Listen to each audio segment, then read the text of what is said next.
So, as you probably can guess from the background, I'm not in the Philippines right now. I am actually in Taipei, which is in Taiwan.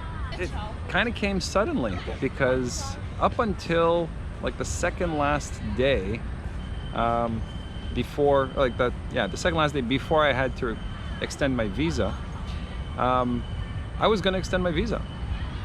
But I went to the immigration office, and the cost of extending my visa was going to be quite a bit more expensive this time. Now, in order to understand why, I guess I should tell you a little bit about how extensions work in the Philippines. So when you first go into the Philippines, when you first land, you'll get a 30-day visa for free. Then, after those 30 days are up, you'll go to the immigration office if you want to extend. I mean, you can leave before then, of course, but if you want to stay, you have to go and extend your visa at the immigration office, and it's going to cost, well, it cost me 2,100 pesos.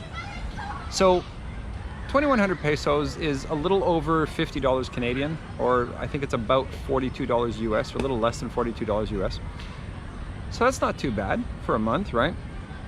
So that's what I did. You can actually pay an extra 1,000 pesos to get your passport back on the same day. Otherwise, they'll keep it for a week. Kind of a cash grab, but whatever. I mean, if you live far from the immigration office, it's probably worth paying. If you live close by, I'd save myself the money and just go back in. But anyway, so yeah, so 42 bucks US to extend your visa for the first month. It's not too bad, I don't think. But the second month, or the second time, like after the second month is over and it's your second time to extend your visa, things jump in price a lot, like more than double. And here's why. When you go for your second extension, you're forced to buy an ACIR, I think that's what it is, ACIR card. And it's just an ID card that foreigners have to have if they're in the Philippines beyond 2 months. Now, to be honest, I don't know why that is. I don't know if it gives you any benefits or rights or privileges of any kind. I'm really not sure what the purpose of this card is, other than you're forced to buy it on your second extension. Now, the cost of that card is 2,800 pesos, just for the card alone. And that's on top of your extension fee.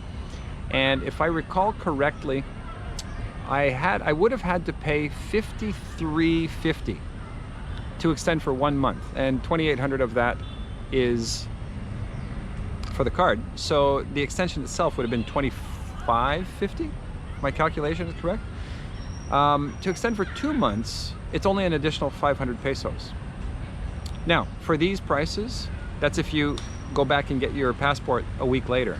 If you want to pick up your passport on the same day, it's an extra 1,500 pesos this time. And the reason for that is because you pay 1,000 pesos extra to get your, that applies to your visa, and then 500 pesos that applies to the card, something like this. Anyway, it's a significant difference. So for me, I wasn't planning to stay where I was for that much longer, so I would have had to pay the additional 1,500 on top of that.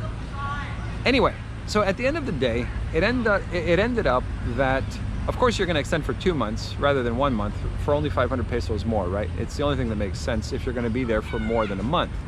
So that's what I was planning to do. Basically, it would have cost me something like 7,300 pesos.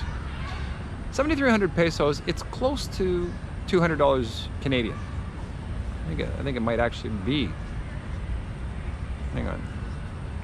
So 75, my math, 75. Anyway, 7,300 pesos is close to $200 Canadian. Now, I also knew that, of course, if I leave the country and I come back, I get the first month free, and I can extend for the second month for just $50 Canadian. So that means it would have been a difference of close to $150.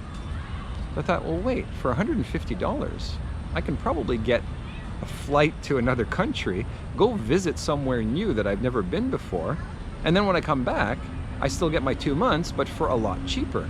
So I end up instead of paying all the money just towards an extension and an ACIR, I don't know. Instead of paying all that money for the card and the visa extension for 2 months, I could put part of it towards a trip. Why not? So that's how I ended up leaving the Philippines, kind of on a spur of the moment. It was last minute decision.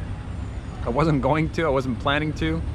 My plan at the time actually was to rent a motorbike and go around Negros, Oriental, and Occidental. Well, I guess the whole Negros Island, right? And Cebu and Bohol and all that. That's what I wanted to do. And I'll go back and do that. But for now, I'm taking a little side trip. And the reason is, as I explained, how the visa extensions here, not here in the Philippines, how they work in the Philippines. So if you're ever traveling to the Philippines, or if you're traveling there long term, if you'd like to stay more than a couple of months, keep this in mind. Your first extension is just a regular price. It's going to cost you about 40, 50 bucks US. Your second extension, however, is going to be a lot more expensive. So if you like to travel, if it's something that you like to do often, then it's more advantageous to just go travel for a couple of days and then come back and start the process over again than to pay, whatever, 150 US to extend for the same 2 months that you would get if you left and came back and extended once, right? So anyway, that's why I'm not in the Philippines right now. But I will be back. I'm not exactly sure when. I'm not sure how long I'll stay here, or if I'll go see another country before heading back. Taiwan's cool. Taiwan's pretty nice. I like it. It's comfortable here. It's nice. So I'm gonna have a whole bunch of videos coming up. Man, there's so much food that I have to try that looks incredible. So there's gonna be a lot of food videos. Definitely gonna be a lot of food videos. Yeah. So I'm thinking maybe I'll stay here for, I don't know how long, maybe a couple of weeks. I'm not sure. And but anyway, I'll keep you updated. You'll see on my videos. And that's it. So that's the explanation of visa extensions. As far as I know, I don't have a lot more detail on that. I'm not an expert. If you have any questions, I'm probably not the best person to ask. But if you do have a question, ask. And if I do have the answer, I'll be happy to share it. So, all right, well, anyway, that's all I wanted to say. And I will see you in the next video. Thanks for watching. Bye.